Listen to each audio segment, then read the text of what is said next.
오늘은 이제 창세기 2장 4절에 있는 말씀부터 하나님의 말씀을 공부해 보도록 하겠습니다.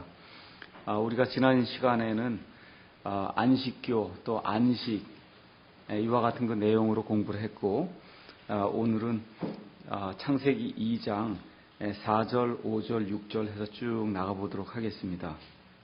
창세기 2장 4절 가서 보니까 땅과 하늘들이 창조된 때 곧 주 하나님께서 그것들을 만들고 들의 모든 초목이 땅에 있기 전에 초목을 만들며 들의 모든 채소가 자라기 전에 채소를 만드신 날에 하늘들과 땅의 생성 세대들이 이러하니라.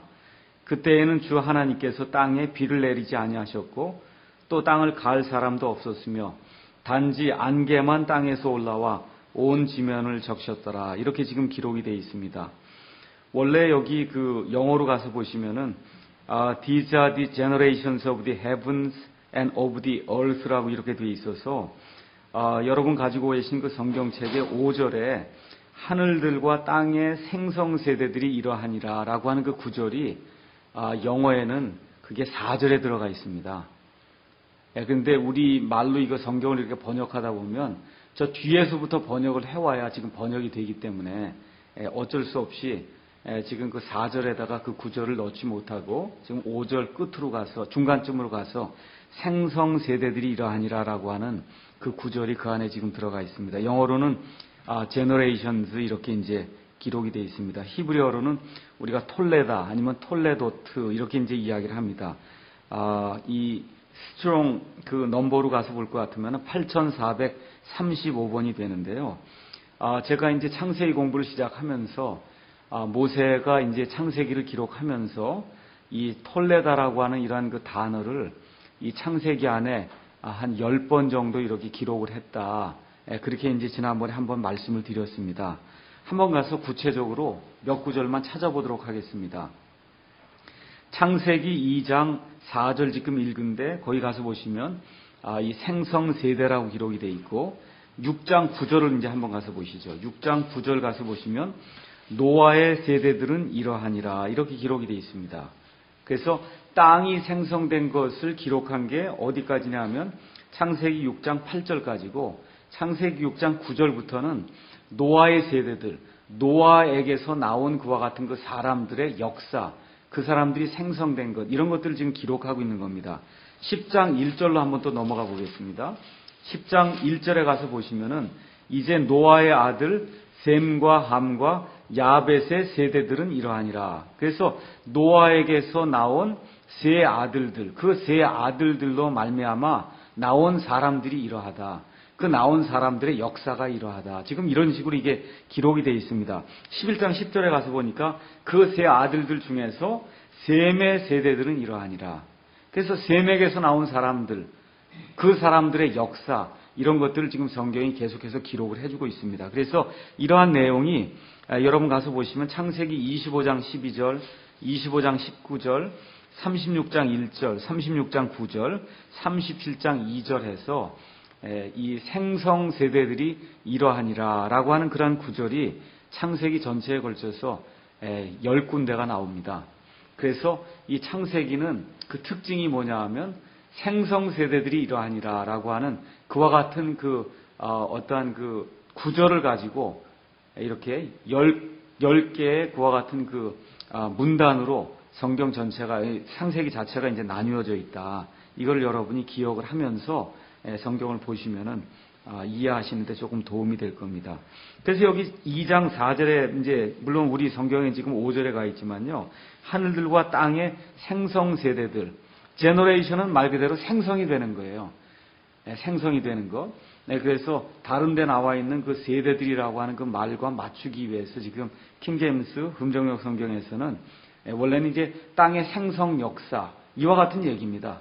하늘과 땅이 이제 생성된 것과 같은 역사, 생성된 내용 이런 것이 이러하다. 지금 이렇게 이제 기록을 하고 있습니다. 자, 거기에 이제 4절에 가서 보시면은 주 하나님께서 그것들을 만드시고 땅과 하늘들이 창조된 때 곧 주 하나님께서 그것들을 만들었다. 지금 이렇게 하면서 여기 창세기 2장 4절 전에 창세기 1장부터 시작해서 창세기 2장 3절까지는 하나님이 무엇을 만들고 그러니까 무엇을 만들 때 다 어떤 하나님이 그것을 하셨냐 하면은 엘로힘 하나님이 그것을 하셨다고 기록하고 있습니다. 여러분께서 이제 하나님의 이름에 대해서 이렇게 들어보신 분들이 있을 겁니다. 하나님의 이름 중에 하나가 엘로힘인데 엘로힘은 창조의 하나님입니다. 그래서 창세기 1장부터 시작해서 창세기 2장 3절까지는 여호와라고 하는 그와 같은 내용이 안 나옵니다. 여호와라고 하는 그 하나님이 나오지 않고 엘로힘 하나님이 땅과 하늘들의 모든 것을 창조하신 그와 같은 기록이 되어 있고, 그 다음에 이제 2장 4절에 가서 처음으로 여호와, 우리 개역 성경엔 여호와, 우리 킹제임 성경에는 주라고 번역되어 있어서 LORD가 모두 대문자로 이렇게 기록이 되어 있는 그 여호와 하나님이 처음 성경에 이제 등장을 합니다. 그래서 오늘은 일단 여호와 하나님이 성경에서 어떻게 쓰이고 있는가, 왜 갑자기 여기에서 엘로힘 하나님이 아니라 여호와 하나님이 등장을 하는가. 여러분, 이건 지금 누가 기록한 거냐 하면 모세가 기록한 겁니다. 모세 오경이거든요. 모세가 누구에게 주려고 기록한 겁니까? 이스라엘 백성에게 주려고 기록한 거예요. 그러니까 왜 여기서 여호와라고 하는, 주라고 하는 그런 그 이름이 나오느냐, 그것만 저와 여러분이 잘 기억하시면 됩니다. 모세가 지금 여기서 드러내고자 하는 것은 지금 이 모든 것을 창조한 분이 엘로힘 하나님, 창조의 하나님은 맞는데 그 하나님이 바로 이스라엘의 하나님, 여호와 하나님이다. 그 사실을 이스라엘 백성에게 상기시켜 주기 위해서, 그래서 2장 4절에 주 하나님이다 라고 하는 그와 같은 말씀을 지금 기록해 놓고 있습니다. 자, 그러면은 여기 주 하나님은 히브리 말로 그대로 표현할 것 같으면은 여호와 엘로힘이 됩니다. 여호와 엘로힘은 모세 오경, 창세기, 출애굽기, 레위기, 민수기, 신명기 중에서, 모세 오경 중에서 창세기 2장하고 3장 그리고 출애굽기 9장 30절에만 나옵니다. 다른 데는 여호와 엘로힘이라고 하는 그런 말이 이렇게 하나로 합쳐져서 나오질 않습니다. 그래서 여기 창조의 이 기사 속에서 하나님이 무언가를 이스라엘 백성에게 지금 가르쳐 주려고 여호와 엘로힘을 합쳐갖고 지금 하나님이 말씀해 주고 있습니다. 먼저 여호와는 굉장히 위험 있는 이름입니다. 여호와는 출애굽기 20장 7절 우리가 한번 가서 보겠습니다. 출애굽기 20장 7절에서 하나님께서 뭐라고 말씀하시냐 하면, 너는 주 내 하나님의 이름을 헛되이 취하지 말라. 그러니까 자꾸 괜히 쓸데없이 여호와 하지 말라는 겁니다. 주가 자신의 이름 헛되이 취하는 자를 죄 없다 하지 아니하리라.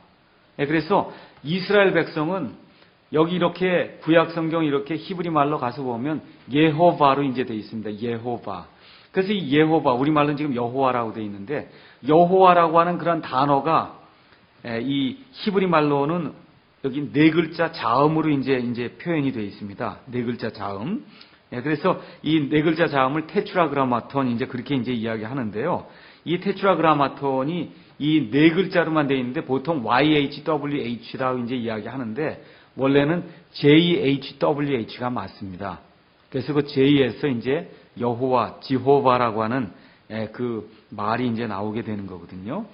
그래서 위험 있는 이름이에요. 그래서 이 JHWH라고 하는 그 말이 성경에 나오면 유대인들은 발음을 하지 않았습니다. 발음을 하지 않고 눈으로 JHWH를 읽고 그 다음에 입으로 다 이거를 읽어야 되니까, 성경을 읽어야 되니까 그땐 아도나이라고 읽었습니다. 읽을 때는. 아도나이는 주라고 하는 얘기입니다. 주님 그런 얘기입니다.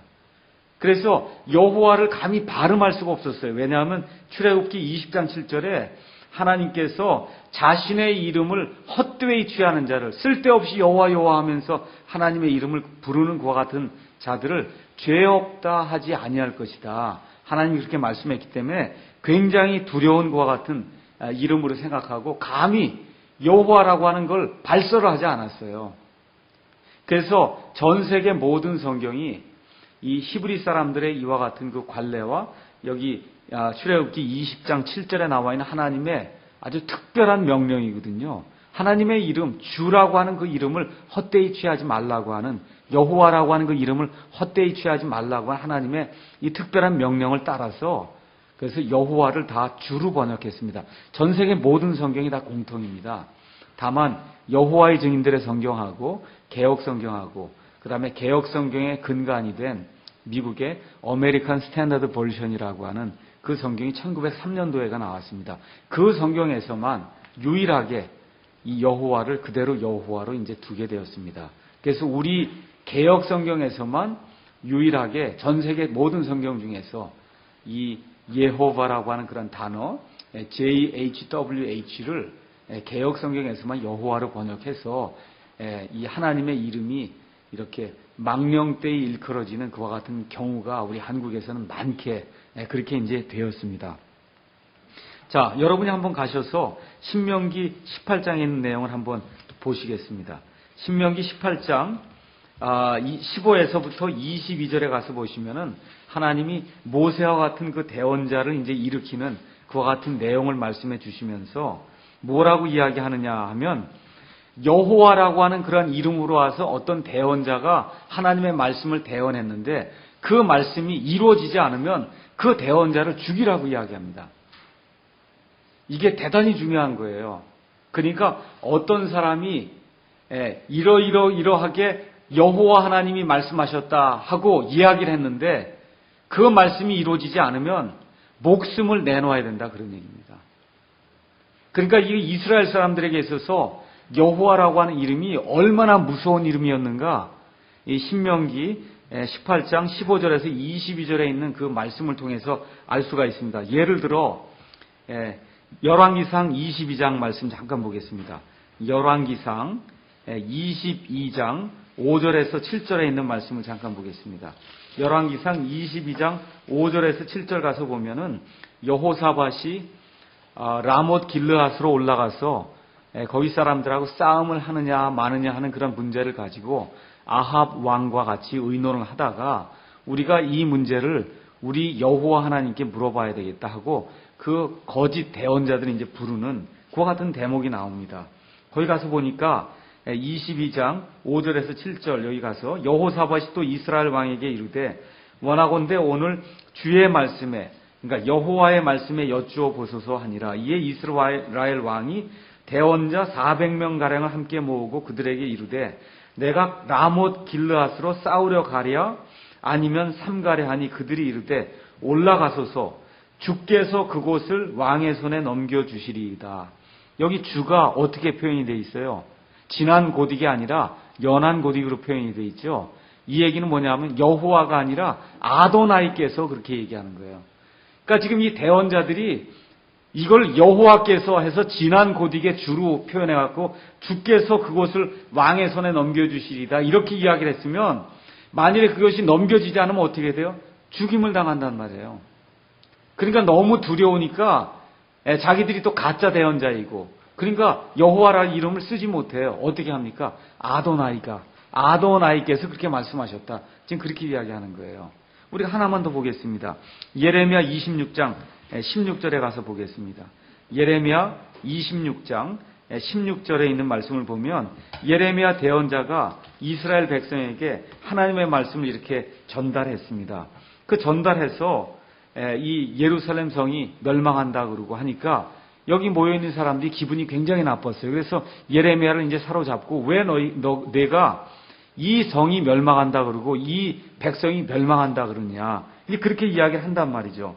그래서 거기 가서 보면 26장 16절에 이에 통치자들과 모든 백성이 제사장들과 대언자들에게 이르되 이 사람이 주 우리 하나님의 이름으로 우리에게 말하였으니 그를 죽이는 것은 합당하지 아니하다.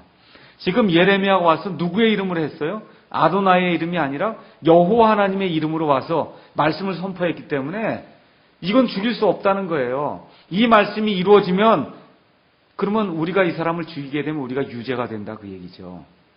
이해하시겠죠? 그러니까 이스라엘 백성에게 있어서 어떤 사람이 여호와의 이름으로 뭘 얘기했다 하면 그거는 목숨을 내걸고 하는 겁니다. 목숨을 내거는 거예요. 그 정도로 이 여호와라고 하는 그런 그 이름이 아주 존귀하게 여겨지는 그러한 이름이었고 위엄이 있는 그와 같은 이름이었습니다. 그래서 이스라엘 사람들의 전통이 그렇고 또 하나님께서도 성경을 번역할 때 구약 성경에 이렇게 나와 있는 여호와를, 그러니까 히브리 말로 예호바라고 하는 그런 단어를 신약 성경에서 옮기게 될 때, 예를 들어 시편 110편 1절에 있는 말씀 보면은 주께서 내 주께 말씀하시기를, 여기 주께서 얘기할 때 그 주는 여호와 하나님이거든요.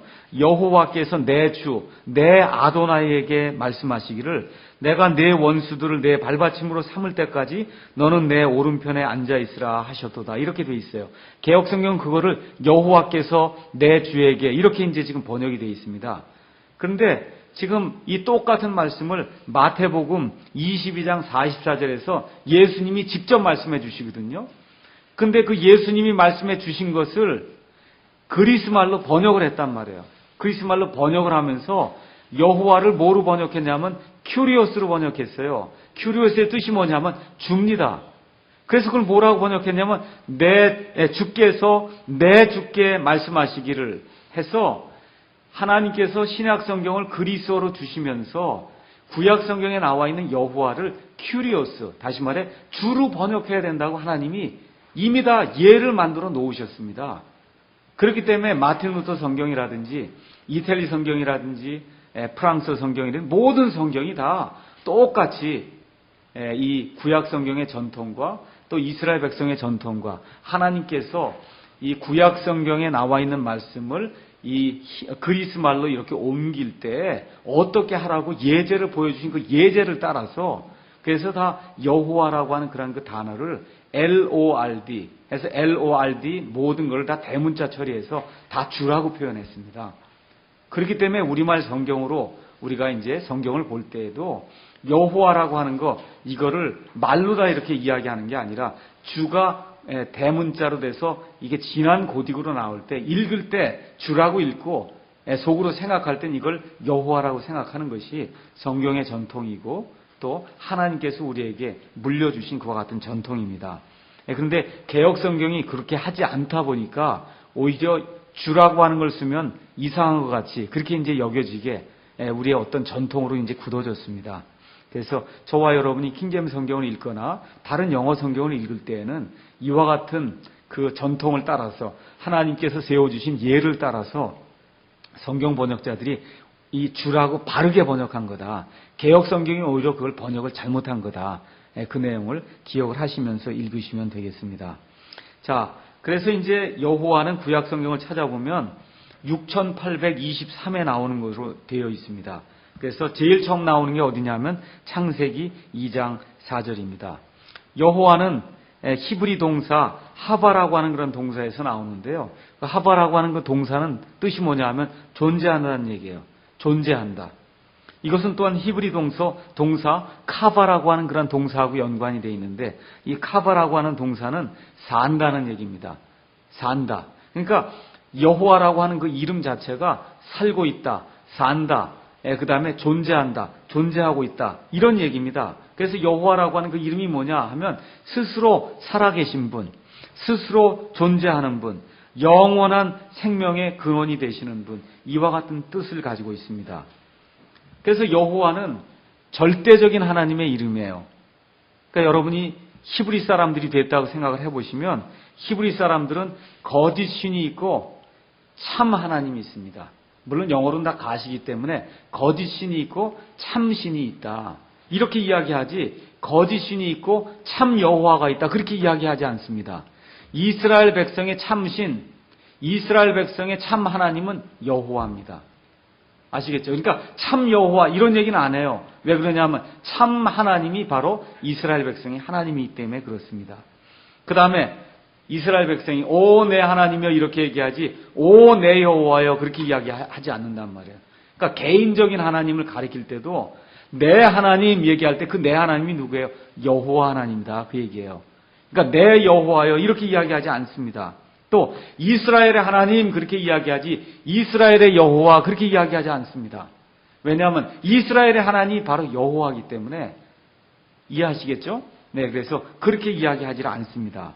자, 신명기 6장 3절에서 4절에 가서 보시면 이와 같은 그 여호와 하나님에 대해서 이제 이야기하면서 신명기 6장 4절에 뭐라고 얘기하냐면 오 이스라엘아 들으라 주 우리 하나님은 한 주시니 주 우리 하나님은 한 주라는 거예요.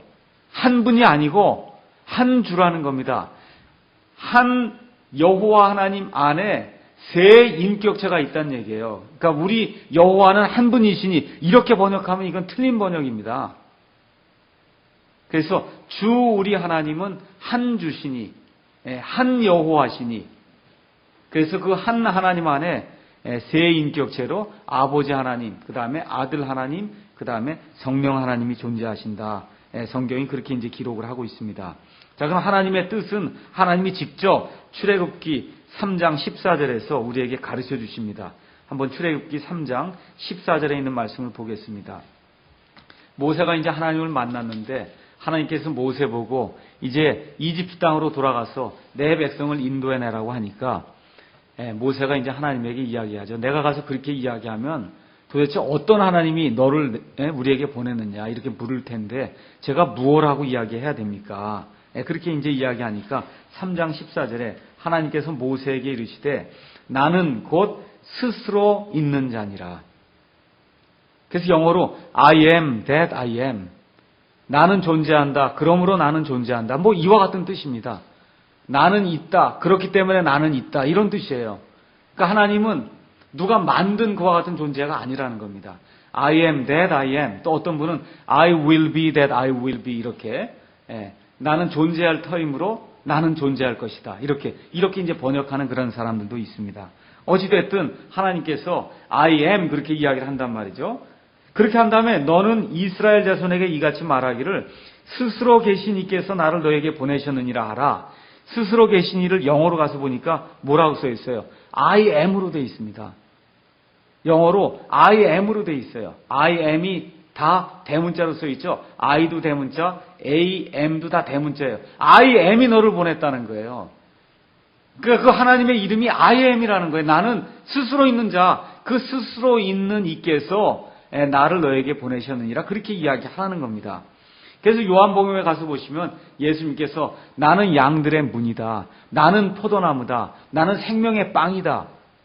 그렇죠?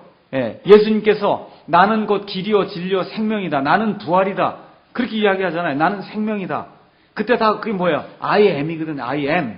I am. 그렇게 이야기하는 거예요. 그 I am이 뭐냐면 여기 지금 나와 있는 여호와 하나님 스스로 존재하는 이다. 그 얘기입니다. 그러니까 이스라엘 백성이 이미 예수님께서 나는 양들의 문이라 그러고 요한복음 8장에서 예수님이 아브라함이 있기 전에 내가 있느니라 그러거든요. 거기 가서 보면 Before Abraham was, I am 그렇게 이야기한단 말이에요. I am. 그 I am 얘기할 때 이 구약 성경을 알고 있던 유대인들은 뭐로 이해를 했냐? 여호와 하나님이라 그러는구나. 그렇게 이해했던 겁니다. 그래서 여기 나와 있는 I am이 곧 스스로 존재하느니 여호와 하나님 이걸 가리킨다고 한 사실을 우리가 이제 기억을 하면 좋겠습니다. 자, 그러면 여기 하나님께서 나는 스스로 있는 자니라라고 자신을 계시해 주실 때 사용한 그 이름이 여호와예요.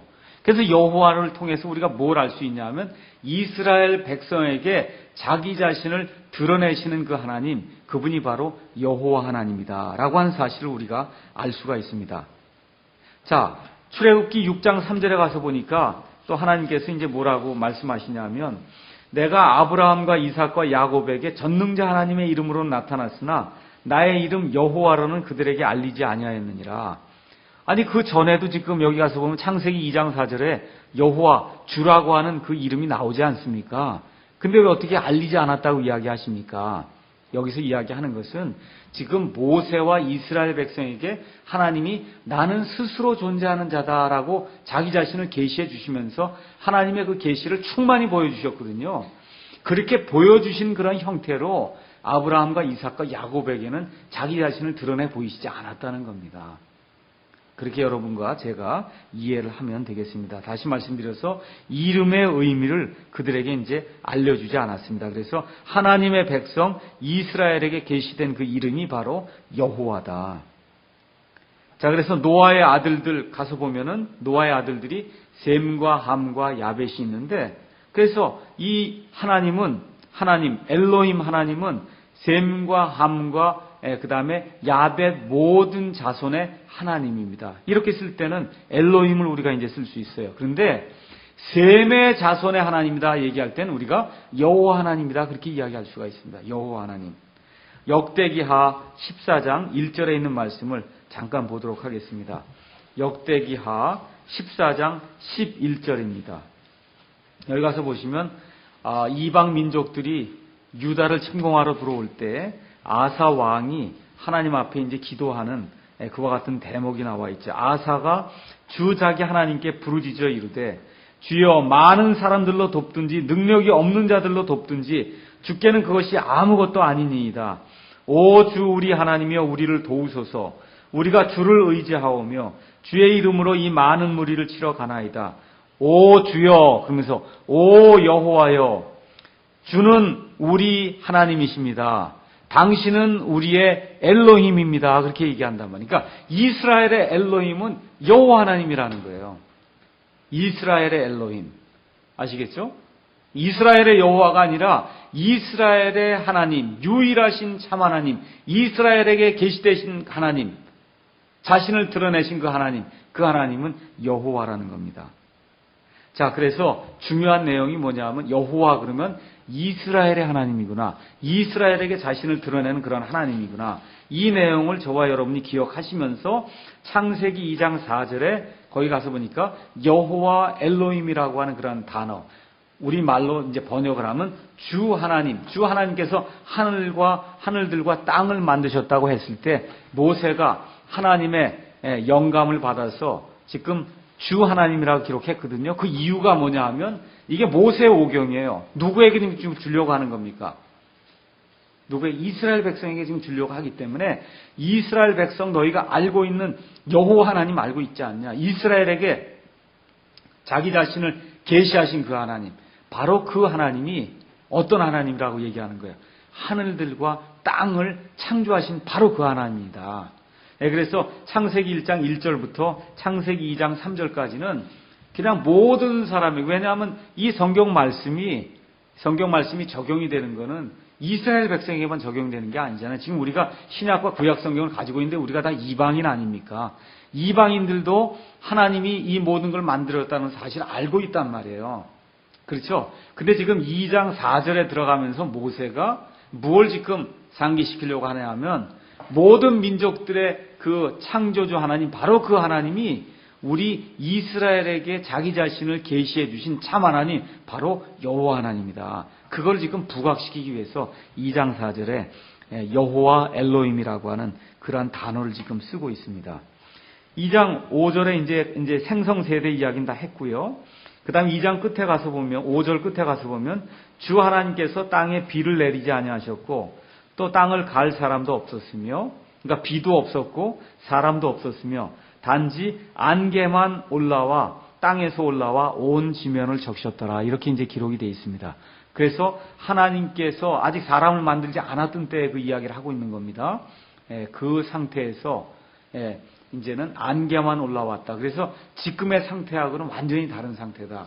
왜 그러냐면 하나님께서 궁창을 만드시고 궁창 위에 있는 물들과 궁창 아래에 있는 물들로 이렇게 나눠 놓으셨거든요.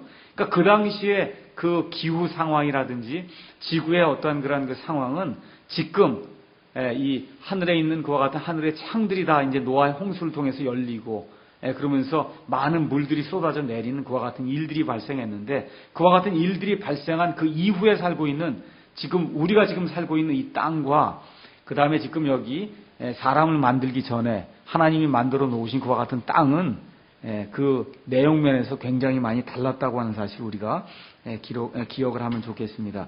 지금과 같이 바닷물이 증발하고 강물이 증발하고 이렇게 돼서 비가 오는 그와 같은 그 기후 시스템이 그 당시에는 아니었습니다. 2장 7절 가서 보니까 주 하나님께서 땅의 흙으로 사람을 지으시고 생명의 숨을 그의 콧구멍에 불어넣으시니 사람이 살아있는 혼이 되니라. 여기 가서 보니까 사람이 세 가지로 구성되어 있다. 우리가 지난번에 말씀을 통해서 배웠습니다. 그렇죠? 그래서 사람이 영과 그 다음에 혼과 그 다음에 육으로 구성이 되어 있다. 이 내용을 보았는데 여기 가서 보니까 땅의 흙으로 사람을 만들었어요. 그게 뭐가 나왔어요? 몸이 나왔단 말이에요. 거기다 하나님이 숨을 불어넣었어요. 영을 불어넣으니까 그러니까 어떻게 됐다는 거예요? 콧구멍에 불어넣었어요. 그랬더니 사람이 살아있는 혼이 됐다는 거예요. 그러니까 하나님이 그 사람을 뭐라고 부르냐면 혼이라고 부르는 거예요. 생명체, 완전한 인격체가 됐다는 겁니다. 그러니까 이런 데 나와 있는 혼은 사람을 구성하고 있는 세 요소 중에 한 혼, 그걸 얘기하는 게 아니고 사람 자체를 가리키는 겁니다. 근데 지금 여기 개역 성경에서는 살아있는 혼이 됐다고 하는 걸 살아있는 영이 됐다고 완전히 오역을 해서 이것도 역시 전 세계 유일한 그와 같은 번역입니다. 전 세계 모든 성경 중에 여기 나와 있는 네펫이라고 하는 그런 그 히브리 단어를 영으로 번역한 그런 성경은 개역 성경뿐이 없습니다. 이렇게 하다 보니까 어떤 문제가 생기냐 하면 영을 가진 사람이 있고 영을 갖지 않은 사람이 있다. 라고 하는 또 이중 아담론이라고 하는 이와 같은 교리가 어떤 교회에서는 그런 걸 가르친단 말이죠. 그 다음에 또 사람이 영이 됐다 그러면 큰일 나지 않습니까? 사람이 영이 되면 큰일 나요. 영은 절대 죽지 않거든요. 근데 여러분 다 우리 죽지 않습니까? 사람이 다 몸이 다 죽게 돼 있어요. 영은 죽질 않거든요. 그러니까 사람이 영을 가지고 있다. 그건 맞는 얘기지만 사람이 영이다. 그건 틀린 얘기입니다. 천사는 영입니다. 하나님도 영입니다. 그렇지만 사람은 영이 아니고 사람은 영을 가지고 있습니다. 그래서 이런 데서도 지금 성경이 번역이 부실해서 그래서 이것 때문에도 많은 그러한 그 이단들이 한국 내에서 지금 발생해서 지금 존재하고 있으면 지금 이 시간에도 그렇게 믿고 있는 사람들이 있고 잘못된 것들이 이러한 그 성경 번역으로 인해서 지금 많이 나오고 있습니다. 자, 여기 가서 보니까 땅의 흙이라 그랬는데 흙 그러니까 이렇게 우리 밟고 다니는 그런 흙으로 생각하기 쉬운데요. 실질적으로는 영어로 가서 보면 더스트로 되어 있습니다. 더스트는 조금 더 구체적으로 번역한다 그러면 먼지가 되겠습니다. 먼지. 그러니까 하나님이 땅에 있는 먼지로다 이런 모든 걸 만들었다는 거예요. 그래서 고린도전서 15장 47절 가서 보니까 한번 가서 잠깐 보겠습니다. 고린도전서 15장 47절에 보면은 뭐라고 기록이 되어 있냐 하면 첫사람은 땅에서 나서 땅에 속하거니와 둘째 사람은 하늘로부터 나신 주시니라 이렇게 기록이 되어 있습니다. 그래서 여기는 earth라고 썼어요. 그래서 여기는 지구, 땅 이거를 지금 가리키는 그런 말로 되어 있는데 조금 더 구체적으로 얘기하면 땅에 들어있는 먼지 이렇게 이제 우리가 이야기할 수가 있습니다. 이 흙을 구성하는 원소는 약 86종이 된다 그럽니다. 근데 인체를 구성하는 원소는 일반적으로 25종이라 그럽니다. 이것들은 생명 현상을 유지하는 데 필요한 필수 원소이고 여기에 이제 미량의 원소가 대략 22종이 더 있다 그럽니다. 그러니까 인체, 사람의 몸을 구성하는 요소가 얼마쯤 되냐 하면 47종 된다는 거죠. 47종. 이 모든 게 다 어디 있다는 거예요? 흙 속에 있다는 겁니다. 흙 속에. 자, 그 다음에 생명의 숨을 하나님이 불어넣으셨다. 여러분과 제가 이제 결혼을 해서 결혼한 다음에 아기를 낳을 수 있습니다. 뭘 얘기하려고 하느냐 하면 생명은 생명에서만 나옵니다. 근데 진화론에서는 생명이 무생명에서 나온다고 얘기하거든요. 하나님이 이 첫사람 아담의 몸을 만드신 이후에 그 몸에다가 숨을 불어넣으니까 그때 뭐가 들어갔어요? 생명이 들어갔어요. 피가 생겨났습니다. 움직이기 시작했습니다. 이 이후부터는 생식작용에 의해서 생명에서 생명이 나옵니다. 하나님이 하신 이후엔 가능해요. 그런데 이런 무생명체가 하나님의 도움이 없이 무생명체가 생명이 된다고 하는 거 그게 진화론에서 가르치는 거거든요. 또 종이 바뀐다 그러고 이와 같은 것은 그건 과학이 아닙니다. 그건 과학자들이 이야기하는 거짓말입니다. 그래서 여기 가서 보면 명백하게 되어 있어요. 하나님이 숨을 벌어 누워 주셔서 단단한 그 흙덩어리가 뭐로 변해요? 생명체로 변했단 말이에요. 살아있는 생명체 혼으로 변하고 나니까 그 이후부터는 리프로덕션, 다시 말해 생식이 돼서 그 아담이 아들을 낳고 딸을 낳고 아들을 낳고 딸을 낳고 해서 그 이후부터 생명에서 생명이 낳게 되어 있습니다. 짐승도 마찬가지예요. 하나님이 만들어 놓으시고 짐승에게 생명을 부여하신 이후에는 짐승들이 아니면 날짐승들이 새끼도 낳고 알을 낳아서 생식을 하게 됩니다. 그런데 하나님이 그걸 하기 전에는 흙덩어리에 지나지 않아요. 아니면 물에 지나지 않습니다. 그래서 이 사실을 통해서 생명은 생명에서만 나온다는 것을 우리가 이제 알 수가 있습니다. 그래서 심지어 짐승에게도 생명의 숨이 들어 있습니다. 창세기 7장 22절 가서 보시면은 노아의 방주 들어간 그 짐승들이 있거든요. 어떤 짐승만 들어갔냐 하면 콧구멍에 생명의 숨이 있는 그와 같은 짐승들만 이제 들어갔습니다. 자, 그래서 아담은 살아있는 혼이 됐습니다. 우리 고린도전서 15장 45절 아까 읽었었는데요. 거기 그 앞에 있는 구절을 한번 다시 보겠습니다. 15장 45절 가서 보시면은 그러므로 기록된 바 첫사람 아담은 살아있는 혼이 되었더라 함과 같이 마지막 아담 예수님은 살려주는 영이 되셨느니라. 지금 여기 개역성경은 이것도 또 살아있는 영이 됐다 그랬거든요. 아담이 살아있는 영이 되면 예수님이 살아있는 영이 돼서 이 아담을 살릴 필요가 없습니다. 살아있는 영이 되면 살릴 필요가 없어요. 영은 죽지 않기 때문에. 그래서 이게 살아있는 혼이 돼야 된다고, 살아있는 혼이 돼야 된다고 성경이 우리에게 분명하게 이제 가르쳐 주고 있습니다. 자, 2장 8절에 이제 가서 보면 주 하나님께서 동쪽으로 에덴에 동산을 세우시고 자신이 지은 남자를 거기 두셨으며 이렇게 이제 기록이 되어 있습니다. 그래서 에덴이라고 하는 그런 그 단어의 뜻은 기쁨, 그 다음에 행복 이런 걸 가리킵니다. 그래서 기쁨의 장소에서 하나님이 장소에다가 하나님이 동산을 세우셨다. 이렇게 이제 지금 이야기하고 있고요. 그럼 에덴 동산이 어디에 있었냐? 많은 사람들이 이제 이런저런 추측을 합니다. 근데 뭐 저희가 이제 성경적인 그런 어떤 근거를 가지고 이렇게 또 지질학적인 이러한 근거를 가지고 봤을 때 에덴 동산은 메소포타미아, 지금의 팔레스타인 땅, 그래서 중동 지역에 어느 한 부분이 에덴 동산이 있었던 것이 아니냐. 이제 대부분의 성경학자들이 그렇게 이제 시인을 하고 있습니다. 그래서 또 지질학적으로 가서 보면은 지금 전 세계에서 어디서 가장 지금 많이 석유가 나고 있냐 하면 중동 지방에서 많이 나고 있거든요. 석유나 석탄은 어디에서 생성되냐 하면 식물이 갑작스럽게 땅속으로 묻혀갖고 엄청난 압력과 열을 받게 되면 그러면 순식간에 석탄이나 석유로 변하게 됩니다. 그래서 지금 중동 지방에서 이렇게 많은 석유가 매장이 되어 있고 많은 석유가 나고 있다는 그런 사실을 볼 때 또 성경에 보면 에덴 동산에 대한 언급이 성경에 몇 구절에 나와 있어요. 이런 데 가서 이렇게 살펴보면 메소포타미아, 팔레스타인을 중심으로 해서 소위 비옥한 그 초승달 지역이라고 하는 그런 지역이 있습니다. 그래서 이라크, 그 다음에 시리아, 그 다음에 이제 여기 이스라엘, 레바논, 그 다음에 지금의 요르단 이렇게 이제 다 포함이 되어 있는 이와 같은 그 지역이 한때 에덴 동산이 있었던 그런 지역이 아니겠느냐. 사람들이 이제 그렇게 생각을 하고 있습니다.